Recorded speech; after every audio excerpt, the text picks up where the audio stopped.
जब हम 25 अगस्त 2017 की हिंसा की बात करते हैं तो उसमें एक फैक्ट क्लियर है कि उस हिंसा में 42 लोगों की हत्या हुई थी और ये हत्या बंदूक की गोली से हुई थी और ये गोली हरियाणा पुलिस ने चलाई थी।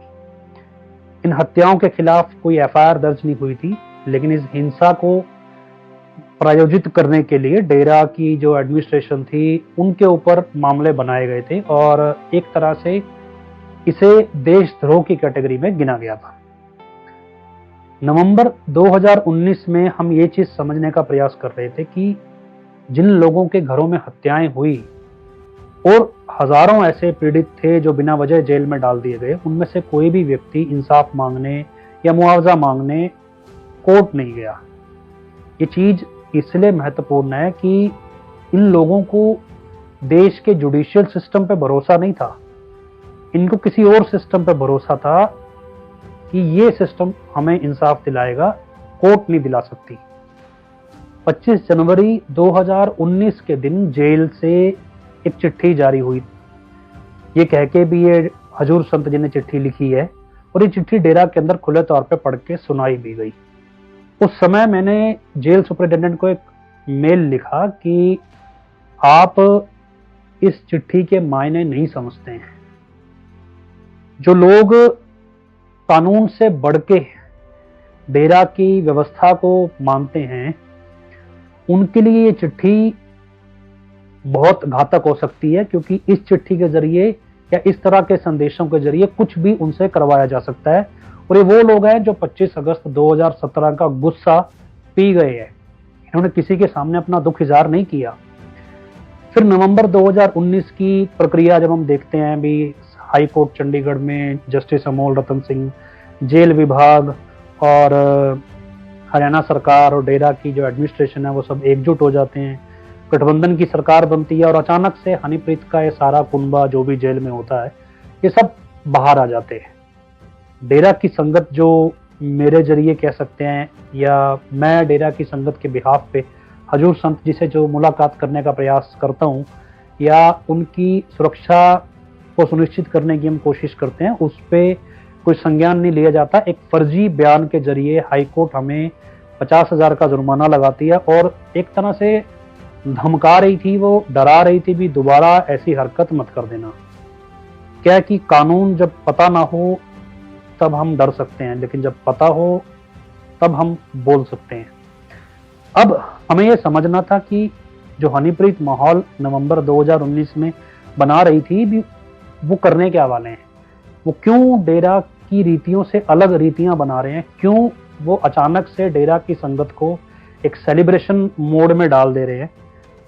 तो इसके लिए हम सन 2002 से होने वाली गतिविधियों को समझ रहे थे, परख रहे थे, किसकी क्या भूमिका थी, अलग अलग लोगों से मुलाकात कर रहे थे और प्रयास कर रहे थे ये समझने का भी क्या होने वाला है और कौन क्या कर सकता है।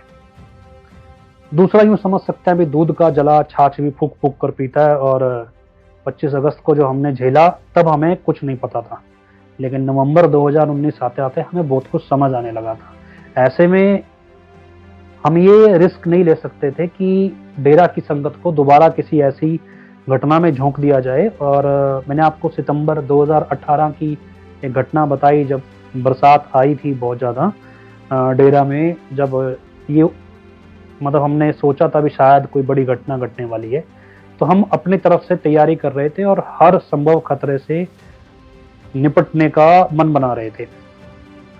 ऐसे में सन 2002 से 2004 के बीच जो घटनाक्रम चला उसमें हरियाणा में इनेलो भाजपा सरकार और सेंटर में बीजेपी सरकार थी। इस दौरान सीबीआई की इंक्वायरी लग जाती है, कोर्ट जबरदस्ती संज्ञान ले लेती है। मतलब हम ये मान के चलते हैं भी ये जो पॉलिटिक्स है इसका कहीं ना कहीं इन्फ्लुएंस हाई कोर्ट की प्रोसीडिंग्स पे था। और उसके बाद 2004 में अचानक से जो इनेलो पार्टी होती है उनके नेता ये ओवर कॉन्फिडेंस में बोल देते हैं कि हम सत्ता में आएंगे तो डेरा को गौशाला बना देंगे, और ये स्टेटमेंट उनको भारी पड़ जाता है और डेरा की संगत अचानक से इनेलो पार्टी के खिलाफ हो जाती है। और उसके बाद कांग्रेस सत्ता में आती है हरियाणा में और उधर से सेंटर में भी कांग्रेस सत्ता में आ जाती है। धीरे धीरे ये इंक्वायरी बढ़ती है। अब सीबीआई अपना काम कर रही थी, कैसे कर रही थी वो सब हम चर्चा कर ही चुके हैं। करते करते 2007 आता है जब पंजाब में सरकार बदल जाती है। सन 2002 से 2007 के बीच पंजाब में भी कांग्रेस होती है, लेकिन जैसे ही पंजाब में अकाली दल की सरकार आती है तो कैसे एक प्लान बना के हजूर संत जी का पंजाब में आना बंद करवा दिया जाता है, ये भी हम समझ चुके हैं। इस सब खिचड़ी में आपको समझ आए भी कौन क्या क्यों कर रहा था, क्यों ये सारे लोग हजूर संत जी के दुश्मन थे, ऐसा क्या कर रहे थे हजूर संत जी भी इनको इतना खतरा बना हुआ था। जबकि ना तो डेरा का कोई व्यक्ति चुनाव लड़ रहा था, ना ही वो किसी चुनावी प्रत्याशी के साथ खड़ा होता था, और ना ही उस समय कोई ऐसा सिस्टम था डेरा में कि डेरा जिसकी चाहे उसकी सत्ता पलट दे। सब कैजुअल थे, सब नॉर्मल चल रहा था, खुले तौर पर डेरा ऐसा कुछ नहीं करता था। सन 2006 में डेरा के अंदर पॉलिटिकल विंग बनता है, और ये विंग हजूर संत जी की मर्जी के बिना बनता है। क्योंकि जब जब हजूर संत जी से इस बारे में पूछा गया, वो यही बोलते हैं भी हम इससे सहमत नहीं थे, लेकिन जो डेरा के जो प्रतिनिधि थे डेरा की साथ संगत के, वो इंसिस्ट कर रहे थे। हमने बोला था कि राजनीति विंग बनाने की जरूरत नहीं। ये भी शायद 2004 या 5 की बात। अंदर 3 लाख लोग थे, सभी स्टेटों के जो मेन लोग होते हैं, जैसे जिले के 15 मेंबर, हर गांव का 1 या 2 आदमी औरत, तो वो लोग थे। तो हमने कहा इसकी जरूरत नहीं है, हमें लगता है राजनीति की ये चीजें नहीं करनी चाहिए। वो कहने लगे गुरुजी आप तो हैं फकीर फक्कड़, आपने ना किसी कुछ लेना ना कुछ देना, आपने तो भला करना है, हमें बाल बच्चों वाले, हमें चाहिए, अगर हम अपना वोट देते तो हमें चाहिए हमारे सांझे काम तो कम से कम हो, इसलिए हमें तो बनाना है। तब से फिर ये चीजें राजनीति की विंग बने, और वो अपने अकॉर्डिंग पूरा उनका ही फैसला होता है, उनका ही फैसला होता है। जी। आप इसमें दखल नहीं देते? नहीं, कोई दखलंदाज किसी तरह से नहीं होता। तो हालांकि एक अलग मसला है, लेकिन इतना मैं आपको बता दूं भी इस सब के पीछे भी अकाली दल ही था। तो पॉलिटिकल विंग बना ये सिर्फ पंजाब में बना था, और अकाली दल की सरकार 2007 में वापस लाने के लिए बना था, और ये एक सोचा समझा प्लान था। उसके बाद ये फैलते फैलते हरियाणा, राजस्थान, दिल्ली, ये सब अलग अलग बन गए, और फिर ओवर द टाइम इसमें एक नेशनल कमेटी बन जाती है पॉलिटिक्स में, और फिर अलग तरह से चीजें चलती हैं। अब आपको कलेक्टिवली ये सब समझना हो भी आखिर ये सब चल क्या रहा था। तो एक खेल खेलते हैं शतरंज का। शतरंज के खेल में कई तरह के मोहरे होते हैं। इन मोहरों में हम कहते हैं, देसी भाषा में हम समझ लें, अंग्रेजी में इनके नाम अलग अलग हैं। जैसे दोनों कोनों पे हाथी होते हैं, और ये हाथी क्या है, सीधा दौड़ते हैं, जो रास्ते में आएगा उसको मार देंगे। तो हम ये समझें कि इस शतरंज में एक हाथी है जुडिशरी, जो कानून समझाती है, न्याय करती है या सजा देती है, जो भी है, मतलब कानून को इम्प्लीमेंट करती है अपने तरीके से। और जुडिशरी की एक अपनी एग्जिस्टेंस है भी, अगर ये नहीं होगी तो अराजकता हो जाएगी। ये मतलब एक इंडिपेंडेंट बॉडी है इंडिया में। दूसरी तरफ जो हाथी है वो देश की फोर्सेस कह सकते हैं या खुफिया एजेंसियां हैं। इनको लगता है कि अगर वो खुफिया तौर पे सतर्क ना रहें, और जो साजिशें 2 गुट मिलके बनाते हैं अगर वो ना पकड़ें समय से पहले, तो बहुत सारी वारदातें हों। इसलिए उनका भी एक स्ट्रेट फॉरवर्ड अप्रोच रखना जरूरी है। तो ये 2 डिपार्टमेंट ऐसे हैं जो सीधा चलते हैं। इसके बाद 2 नेशनल पार्टीज हैं हमारे देश में, एक कांग्रेस है और एक बीजेपी है। कांग्रेस को हम लेफ्ट विंग कह देते हैं, जो डेवलपमेंट बेस्ड काम करती है भी, अच्छे हॉस्पिटल, अच्छे स्कूल, अच्छे इंस्टीट्यूशंस, चीज़ें होनी चाहिए बढ़िया। लेकिन जो बीजेपी है ये राइट विंग मान लेते हैं कि ये विचारधारा पे चलते हैं भी, आप अच्छा स्कूल तो बना लेंगे लेकिन स्कूल का जो प्रिंसिपल होगा उसके अंदर एक नैतिकता भी होनी चाहिए, और एक उसके सामाजिक नियम होने चाहिए, और ये हमें धर्म सिखाता है। इसलिए वो राइट विंग माने जाते हैं भी, धर्म के जरिए वो नैतिकता और असूलों को लागू करते हैं। इसके बाद है टेढ़े चलने वाले, जो दिखते कुछ हो रहे हैं और होते कुछ हो रहे हैं। तो डेरा के प्रकरण में हम 2 कैटेगरी लेते हैं। एक इनेलो जो चौटाला पार्टी थी और दूसरी तरफ अकाली दल।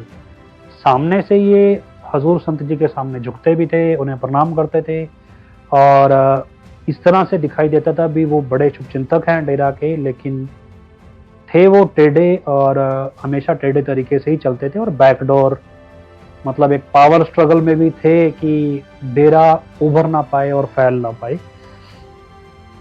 इसके बाद है वजीर। ये वजीर है माफिया, जो सरकार के पैरेलल सरकार चलाता है बिना किसी नियम के। माफिया किस दिशा में कब जाएगा इसका कोई भरोसा नहीं। ये सबको पालता है और सब इसको पालते हैं। अगर ये ना हो तो नेताओं का डर कभी समाज में हो ही ना। अब ये शतरंज की बिसात है और इसमें जो राजा है वो देश की प्रजा है, लोकतंत्र है, ये मान लेते हैं। अब ये सब एक रेस में है, एक क्रेडिबिलिटी की रेस में है कि देश कौन चला रहा है। बीजेपी को लगता है हम चला रहे हैं और बीजेपी को ये बैकअप देता है आरएसएस। कांग्रेस को लगता है हम चला रहे हैं और लेफ्ट विंग उन्हें जो नास्तिक या कामरेड ये बैकअप देते हैं।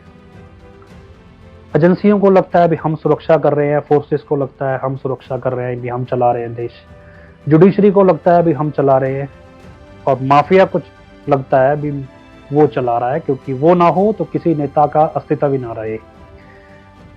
अब इस सब में देश चला कौन रहा है? सबकी दौड़ है इस देश की जनता पर शासन करने की और एक ऐसा जीवन जीने की जहां पे उन पे कोई बंदिश ना हो और वो अपनी मर्जी से जिस पे चाहे जो बंदिश लगा सके। दूसरी भाषा में कहें कि हर कोई इस रेस में दौड़ रहा है भी कौन अपने हिसाब से इस देश को चलाएगा। सबके अपने अपने मोहरे हैं और इन मोहरों को देखिए तो आपको समझ में आएगा भी कैसे राइट विंग हिंदूवादी तरीके से आगे बढ़ता है, लेफ्ट विंग मीडिया का इस्तेमाल करके आगे बढ़ता है। अकाली दल के साथ सिख जुड़े हैं जो एक वॉरियर कम्युनिटी है और ये कह सकते हैं भी देश की सबसे मजबूत जो सेना की टुकड़ी है वो सिख रेजिमेंट मानी जाती है। तो एक सबसे स्ट्रॉन्ग फोर्स है इस देश की जो अनबीटेबल है। और इनेलो है जो किसानों के नाम पे राजनीति करती है, अभी हम किसानों के रक्षक हैं और किसान के बलबूते देश चलेगा। इस तरह सब अपने अपने मोहरे बना रहे थे और ये मोहरे धीरे धीरे डेरा की तरफ बढ़ रहे थे। उन्हें डेरा प्रमुख से मतलब नहीं था, डेरा में जुड़ने वाली पब्लिक से मतलब था। ये पब्लिक किस ओर मुड़ जाएगी और किसका तख्ता कब पलट देगी ये कोई नहीं जानता था। ऐसे में इस पब्लिक पे कमांड चाहिए थी और ये कमांड हजूर संत जी के हाथ में थी और उनके ऊपर अगर किसी की कमांड आ जाए तो उससे सारी चीजें आसानी से मैनेज हो जाएंगी। अब ऐसे में हर कोई अपना मोहरा बना रहा था और अगर इस खेल की बिसात को समझें तो सीबीआई जो कर रही थी उसमें उनका सिर्फ एक ही मोहरा था और वो था खट्टा सिंह। उसकी गवाही पे हजूर संत जी के खिलाफ जो भी मामले थे वो सारे टिके हुए थे और उन्होंने खट्टा सिंह को एक एश्योरेंस दे रखा था भी हाँ हम तुझे गद्दी पर बिठाएंगे डेरा की। दूसरी तरफ जो कांग्रेस थी वो डेरा का जो एक एडमिनिस्ट्रेटर था मोहन सिंह या मोहन लाल जिसे कहते हैं, वो उसके जरिए डेरा में पकड़ बना रही थी। और अकाली दल था, उनके साथ एक खालिस्तान का प्रोपेगेंडा भी जुड़ा हुआ है इनडायरेक्टली। और उसके बाद अकाली दल डेरा में एक गुरबाज सिंह नाम के व्यक्ति को अपना मोहरा बनाता है, जिसकी तस्वीर आप अक्सर देखते हैं, न्यूज में बार बार आती है। और ये गुरबाज सिंह आगे जगजीत सिंह को मोहरा बनाता है और ये जगजीत सिंह डेरा का सीनियर वाइस चेयरमैन बन जाता है ओवर द टाइम। इसके बाद माफिया है, माफिया का कार्टल है अपना जो हथियारों में, क्राइम में, करप्शन में, पैसे में, सब में डील करता है, हर तरीका गलत इस्तेमाल करता है। ये मिलिटेंट्स जनरेट भी करता है और इन मिलिटेंट्स को अलग अलग परिभाषा देता है और फिर ये मिलिटेंट किसके साथ किस रूप में अटैच होते हैं ये भी इम्पोर्टेंट है। और ये माफिया पंजाब पुलिस के कुछ कर्मचारियों के जरिए डेरा में घुसता है और ये पकड़ बनाता है हजूर संत जी के निजी अंगरक्षक कह सकते हैं उस समय के अमरीक सिंह को। और ये अमरीक सिंह धीरे धीरे एक ट्रेंड मिलिटेंट बन जाता है। इसकी बहुत सी जगहों पर ट्रेनिंग होती है और इसके नीचे एक पूरी टीम काम करती है जो डेरा के एक्सट्रीमिस्ट जिसे कह सकते हैं बनाए जाते हैं, ब्रेन वॉश किया जाता है, या फिर कह सकते हैं 18 से 25 साल की उम्र के जो लड़के हैं जो उतने मैच्योर नहीं होते, जो समझ सके भी ये सारी प्लानिंग किस दिशा में जा रही है, वो उनके जरिए सारा काम होता है। इसके बाद जो चौटाला पार्टी है, इनेलो पार्टी जो है, इनके पास कोई ऐसा बेस नहीं होता अभी जो डेरा के अंदर अपनी पकड़ बना सके। इनको लेके एक कहानी प्रसिद्ध है। ये कहानी हमें डेरा के अंदर कुछ लोग जो प्लांटेड हैं अलग अलग विचारधाराओं से, उनमें एक मेरे मित्र पुराने हैं जिनके बारे में मैंने आपको बताया, डॉक्टर अशोक, जो डेरा के अस्पताल के डॉक्टर हैं, वो मुझे कहानी बताते हैं कि सन 1985 से 1990 के बीच में चौटाला परिवार में किसी की संदिग्ध मौत होती है और उस मौत में एक फर्जी पोस्टमार्टम किया जाता है। और जो डॉक्टर ये पोस्टमार्टम करता है, उस डॉक्टर को बाद में बैकडोर एम्स के अंदर एडमिशन दिला दिया जाता है और उसे एम्स से पोस्ट ग्रेजुएट की डिग्री मिल जाती है। और फिर ये डॉक्टर जब डिग्री करके आता है, ये डेरा के अंदर एक नया अस्पताल जो खुला होता है वहां पे आके चीफ मेडिकल ऑफिसर, मतलब कि मेडिकल हेड उस अस्पताल का बन जाता है। और उसके बाद ओवर द टाइम ये डॉक्टर एक कहानी बनाता है कि मेरे गले में कैंसर था जो चमत्कारिक ढंग से ठीक हो गया। और इस कैंसर की कहानी के साथ वो अपनी एक भक्त की छवि बनाता है। और उसके बाद यही डॉक्टर आगे चल के, मतलब जब ये डेरा की सारी एग्जीक्यूटिव कमेटी और डेरा के चेयरमैन जेल चले जाते हैं, तब ये डॉक्टर एडहॉक, मतलब कह सकते हैं कि टेम्परेरी चेयरमैन बनाया जाता है डेरा का। और डेरा की मैनेजमेंट से जब पूछते हैं जो बाकी एडमिनिस्ट्रेटर होते हैं, भी तुमने इसी व्यक्ति को चेयरमैन क्यों बनाया, तो उनका कहना था कि हमें इस पोस्ट पे एक कंप्रोमाइज पढ़ा लिखा मूर्ख चाहिए। और फिर ये डॉक्टर डेरे का चेयरमैन बन जाता है और इसका नाम है डॉक्टर पृथ्वीराज नैन। ये कहानी कितनी सच है इसे समझने के लिए हमने एम्स में एक आरटीआई लगाई, क्योंकि जो बैकडोर एडमिशन लेकर गया होगा उसने एग्जाम क्रैक नहीं किया होगा। और जो शेड्यूल्ड हर प्रोफेसर के नीचे बच्चे, स्टूडेंट्स जो पोस्ट ग्रेजुएट करते हैं, वो उससे अलग होगा। तो हमने जब एम्स से डाटा मांगा कि भी ये डॉक्टर कौन से एग्जाम में कौन सा रैंक लेकर आया था और कौन से गाइड के नीचे इसने एमडी की है, तो एम्स ने सीधे तौर पर नकार दिया भी ये हमारे यहाँ कभी पढ़ने आया ही नहीं।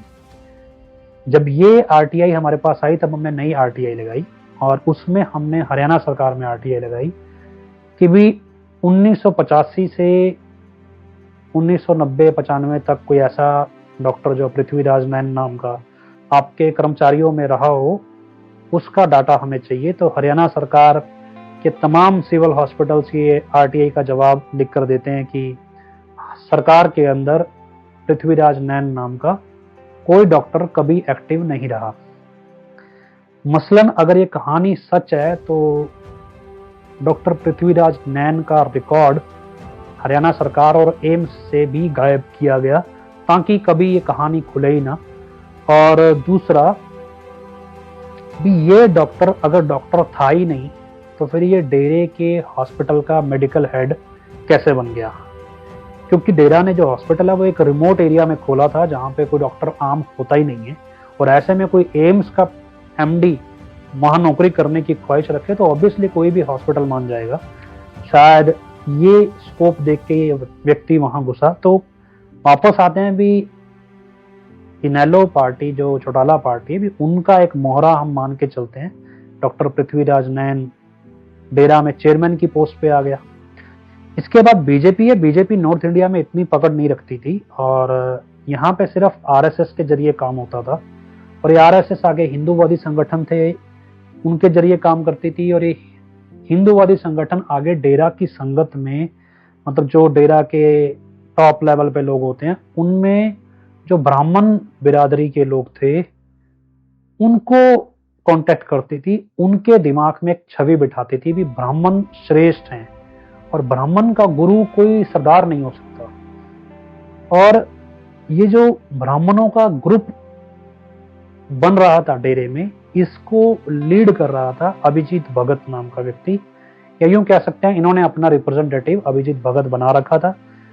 ये ग्रुप राजनीति, कूटनीति वगैरह जो भी है, क्राइम, ये सब तौर तरीके समझता था और तरीके से कि पूरे सिस्टम के अंदर घुस के सबको दबाने की क्षमता रखता था। इसके अलावा ये ग्रुप हजूर संत जी के परिवार पे भी पकड़ बना रहा था। इसके बाद जुडिशरी में ये केस चल रहे थे और इसमें सीबीआई की तरफ से केस लड़ा जा रहा था। और क्योंकि अब सीबीआई को पता था कि जब ये डेरा सिख विवाद में हजूर संत जी की हत्या नहीं हो पाई तो उनको अब ये केस प्रूव करना है और इसके लिए उनको खट्टा सिंह को गद्दी का लालच देके रखना है। और इसलिए जो फकीर चंद मर्डर केस को लेके एक स्टिंग 2007 में इंडिया टीवी ने चलाया था, वो दोबारा से चर्चा में 2009 में आ जाता है और एक राम कुमार बिश्नोई नाम का व्यक्ति हाई कोर्ट में उस स्टिंग के बेसिस पे इंक्वायरी मांग लेता है और हाई कोर्ट एज यूजुअल उस पर सीबीआई इंक्वायरी मार्क कर देती। अब यही जो सीबीआई के अफसर थे सतीश डागर और हरमानदीप सिंह, यही ऑफिसर इंक्वायरी करते हैं पहले 3 केसों की और इन्हीं को इंक्वायरी मिलती है फकीर चंद मर्डर केस की।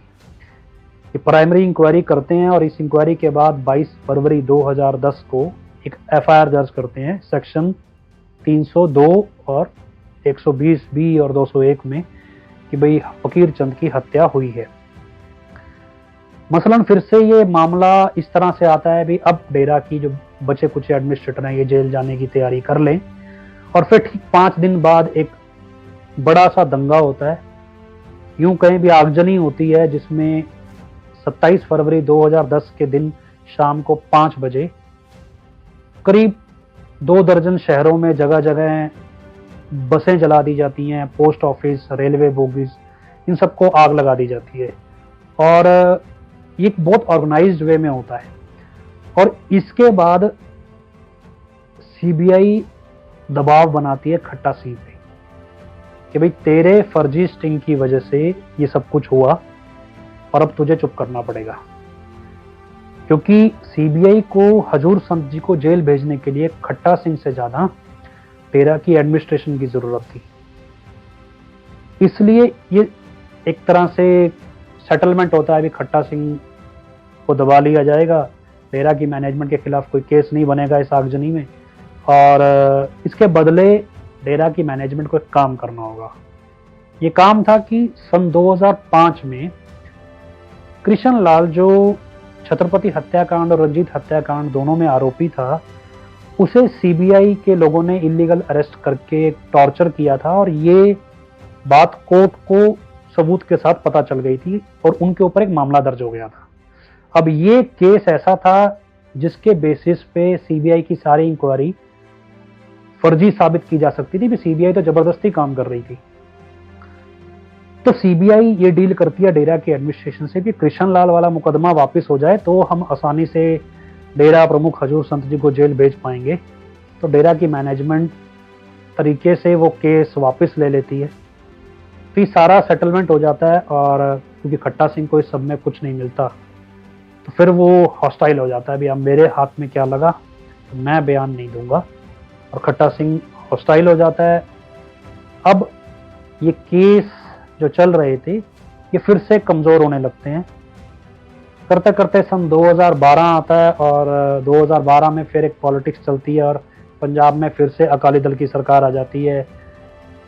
जो गवाह होते हैं खास तौर पे वो 2 साध्वियां जिनके बलबूते ये सारा केस टिका होता है, गुमनाम चिट्ठी वाला, इनको कोर्ट पहुंचाना है लेकिन खट्टा सिंह मना कर गया है और फिर माहौल बनता है और ये कहा जाता है भी अकाली दल एक तरह से एक बड़ा बैकअप देता है इन 2 साध्वियों को और फिर ये मामला गवाहियों पे आता है। अब इस सब में क्योंकि हजूर संत जी के वकील कभी भी काम खराब कर सकते थे, क्योंकि केस की जो इन्वेस्टिगेशन थी वो बोगस थी, कोई भी कोरोबोरेटिव एविडेंस मतलब किसी भी कहानी के पीछे कोई एविडेंस नहीं जुड़ा था, जो भी कहानी थी वो मनगढ़ंत थी और कोर्ट सिर्फ उस पर यकीन कर ले ये उम्मीद रखी गई थी। और अगर हजूर संत जी का वकील किसी कहानी में कांट छांट करे ही ना, सवाल ही ना करे, तो फिर ये काम बहुत आसान हो जाता है। और यही काम डेरा के या हजूर संत जी के वकील SK गर्ग नरवाना ने किया। इंटरेस्टिंग बात जो मुझे डेरा के वकीलों ने बताई कि जब ये किसी भी गवाह की गवाही होती है तो उसमें पहला होता है examination in main chief, examination in chief. और जब मतलब वो अपनी मर्जी से कोई भी बयान दे रहा है वो दे, उसको कोई टोकेगा नहीं। इसके बाद होता है क्रॉस एग्जामिनेशन, मतलब उससे सवाल पूछे जाते हैं।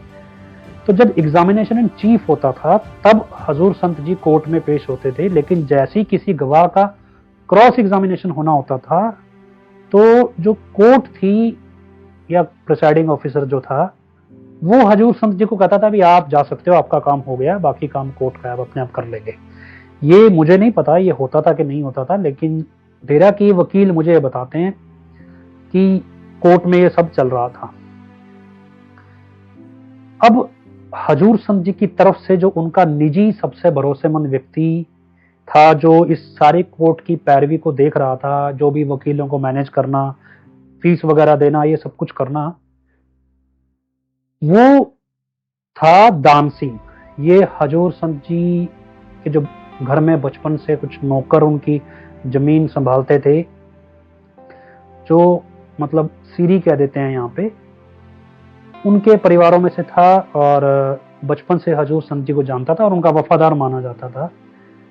ये व्यक्ति सारी कोर्ट की कार्रवाई देख रहा था और अगर हम कुल मिला के समझे, या तो ये व्यक्ति महामूर्ख था या फिर ये सबसे बड़ा गद्दार था जो हजूर संत जी को कुछ भी गलत होने की जानकारी नहीं दे रहा था।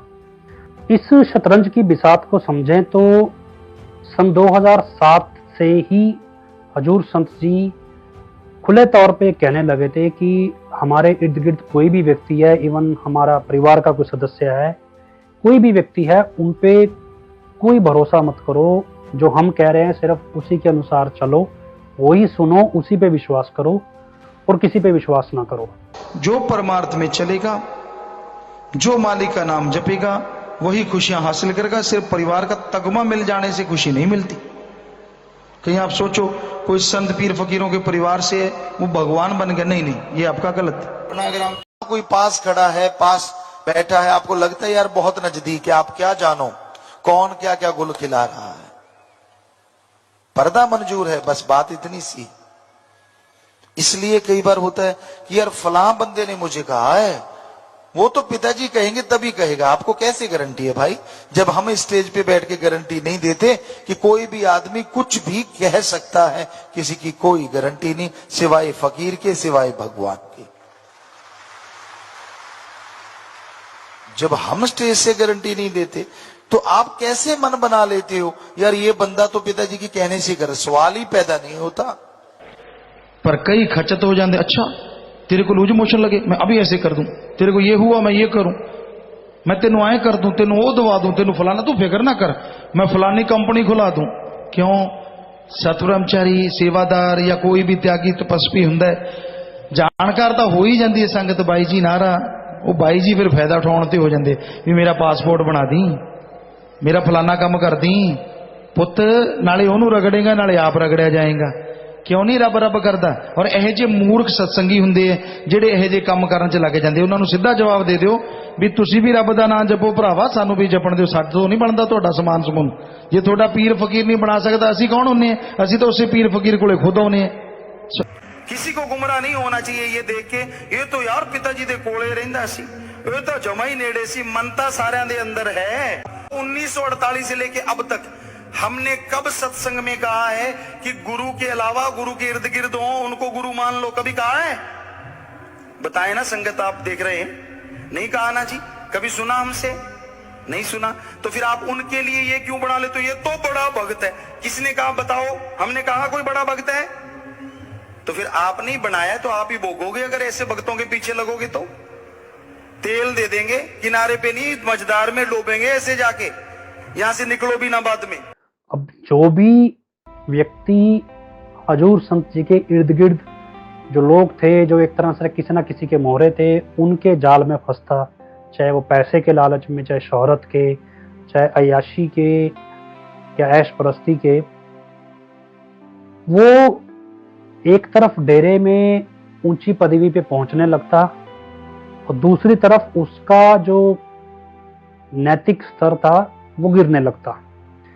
और अगर कोई बीच में विरोध कर दे या अचानक से किसी की आत्मा जाग जाए तो फिर उस व्यक्ति की हत्या हो जाती।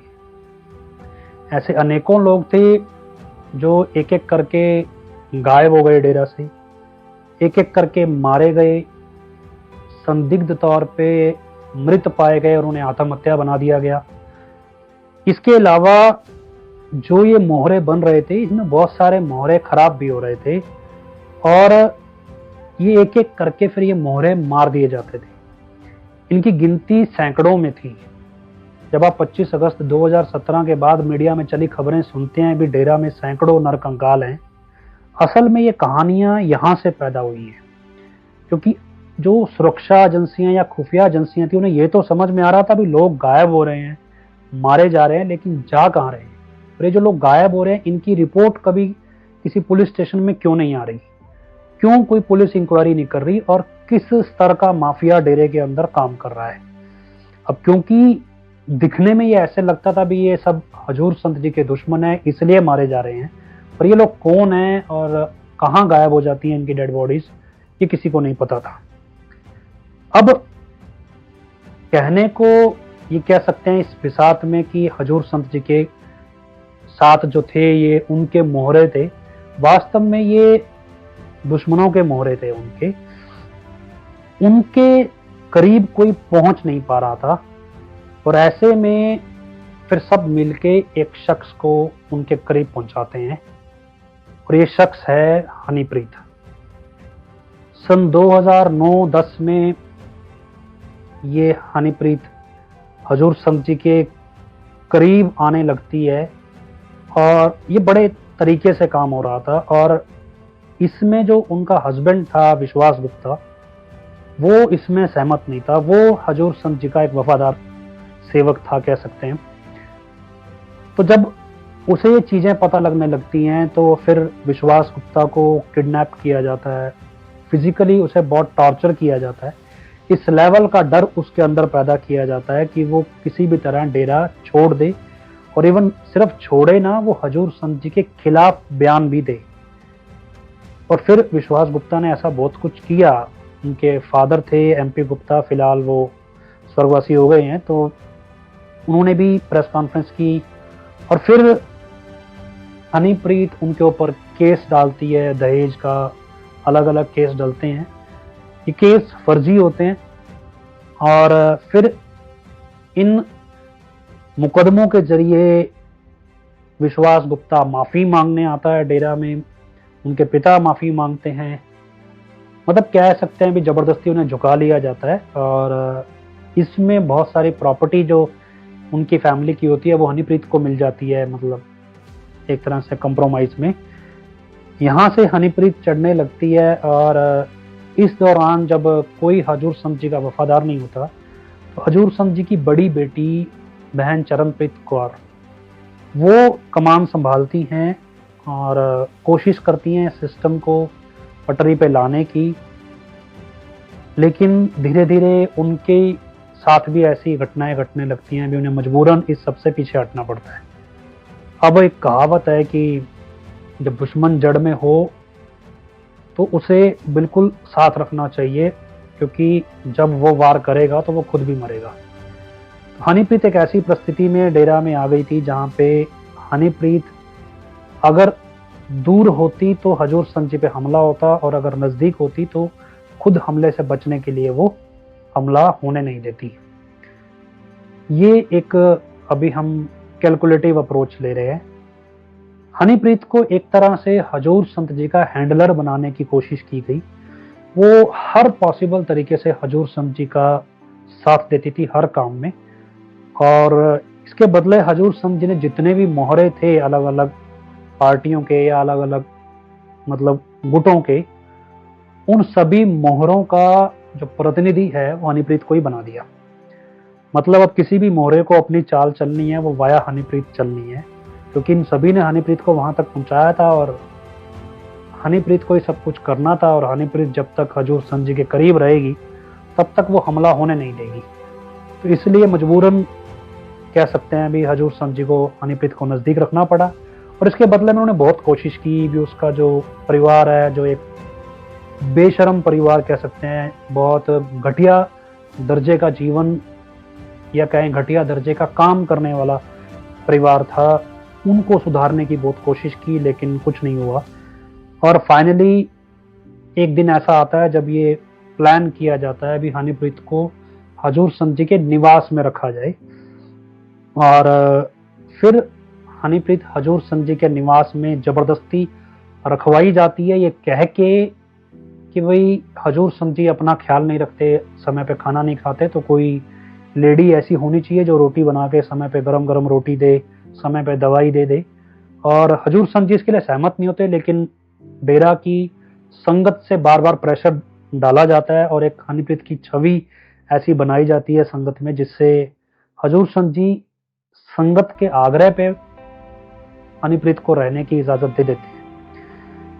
मार्च 2015 में हनीप्रीत हजूर संत जी के निवास में, मतलब उनका निवास कोई ये नहीं भी एक मकान था, वो करीब 11 एकड़ में था वो निवास, और उसमें एक कमरा उसे मिलता है, और वहां से चीजें बदलने लगती हैं। कहते हैं भी जब से हनीप्रीत हजूर संत जी के निवास में रहने लगी, उस दिन से लेके जेल जाने तक हजूर संत जी कभी अपने निवास में रात को सोते नहीं थे। वो या तो अपनी बड़ी बेटी के घर सोते थे, या फिर एक रिजॉर्ट बना था वहीं पे पास में, उनमें एक रिजॉर्ट उनका बुक रहता था, और वो रिजॉर्ट अपना पेड प्रमोशन एक तरह से हजूर संत जी के जरिए करता था, और उसके बदले में हजूर संत जी वहाँ रहते थे, ताकि मतलब ये बैलेंस हो सके भी वो फ्री में नहीं रह रहे हैं। अब इस शतरंज की बिसात में सन 2014 में सत्ता के ऊपर नरेंद्र मोदी आ जाते हैं, और ये इस सारी पॉलिटिक्स से अनजान होते हैं। नरेंद्र मोदी को एक कड़े फैसले लेने वाला प्रधानमंत्री माना जाता है, या यूं कहें भी फैसला लेने के बाद पीछे ना हटने वाला प्रधानमंत्री माना जाता है। ये अलग बात है वो फैसला कितना सही होता है या गलत होता है। तो हजूर संत जी कोशिश करते हैं भी नरेंद्र मोदी के जरिए इन सारी चीज़ों को पैसिव किया जाए, और जो ये सब कुछ हो रहा है इसे किसी तरह नरेंद्र मोदी को, या नरेंद्र मोदी को जो बैकअप देती हैं सुरक्षा एजेंसियां, उनको समझाया जाए। वो ये प्रयास करते हैं, और इसी बीच एक घटना घटती है जो सबसे ध्यान हटा देती है, और ये घटना होती है बरगाड़ी बेअदबी कांड की। इसमें श्री गुरु ग्रंथ साहिब की जो पावन बीड़ है उसको चुरा के ना सिर्फ उसके अंग या पन्ने जो फाड़े जाते हैं, बल्कि उन पन्नों को नालियों में, सड़कों पर बिखेर दिया जाता है, जिससे घोर अपमान हो। ये एक ऐसा ट्रिगर होता है जो अचानक से सारा ध्यान हटा के वापस से सिख इंसर्जेंसी की तरफ ले आता है, और हजूर संत जी जानते हैं भी ये सब कुछ हुआ था उन्हीं को रोकने के लिए, और उन्हें इसका बहुत अफसोस होता है। इसलिए वो विशेष तौर पे एक ट्वीट लिखते हैं कि जिसने भी ये काम किया है वो घोर पापी है, जिसने मतलब उन्हें रोकने के लिए श्री गुरु ग्रंथ साहिब के साथ ये सलूक किया, जिसमें करोड़ों लोगों की आस्था है, करोड़ों लोगों का वो मार्गदर्शन करते हैं, और लाखों साल का आध्यात्मिक रिसर्च कंक्लूड करके जिस ग्रंथ में लिखा गया है, ऐसे ग्रंथ का सरेआम अपमान करना एक बहुत बड़ा पाप है, बहुत बुरा पाप है।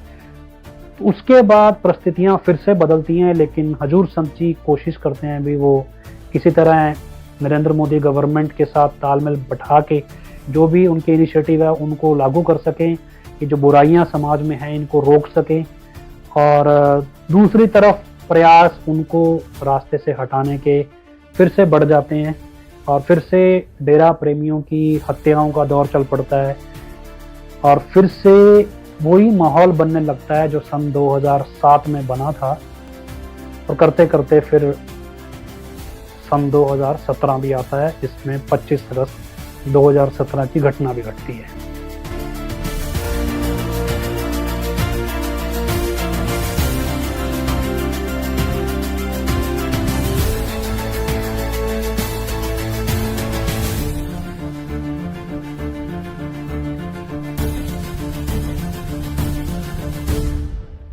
Dr. P.R. Naninsa. In 2001, one day I noted a nodule in my thyroid gland. I got it checked with my colleague Dr. M.P. Singh, surgeon. He was shocked to examine it. I could feel from his facial expression that there was something serious. Next day, I went to AIMS, consulted thyroid surgeon. I was subjected to various tests for thyroid cancer, including FNAC. Ill luck would have it.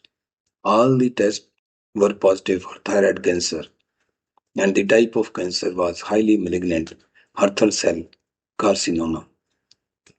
It was a bolt from the blue for me, and I was facing death. The doctor is a worst patient since he knows about the disease. So was I. With eyes full of tears, choked throat, and grieved heart, I met Guruji and told about my illness. Guruji consoled me and told, "Oh my son, it's a small nodule. Get it removed. Don't worry. Repeat the method of meditation day and night and serve the humanity." I again went to AIMS and met my colleague, thyroid surgeon, and told him that you have to remove the nodule only, not the whole thyroid, because it is the order of my Guruji. Get the thyroid nodule removed. The nodule was removed and sent for biopsy. When the biopsy report was received, my colleague Dr. Sunil Chumbar, head of surgery unit, called me. When I reached his room, he told me, "Let's have a cup of coffee," and he took me to coffee room. I was preparing myself for the worst news. He showed me the report, and there was nothing in it. It was a simple nodule, nothing like cancer in it. There was a strong impulse in me that Guruji has deferred my death. My happiness knew no bounds. Then I met Guruji and prayed, "Oh my Lord, I don't have any words to express my gratitudes. You have deferred my death." I showed my report to His Holiness. He smiled and asked me, "Are you happy now?" I prayed, "Oh my God, please keep me at your holy feet." Guruji again preached me, "My son, serve the humanity and repeat the method of meditation till your death." Whenever I remember that benevolence of my great Guru, a chain of thoughts of gratitude, thankfulness, obligation about the great Guru comes, and at the end of the chain of thought come tears rolling down my cheeks, no words traceable in my dictionary other than, "Oh my great, great philanthropic Guru."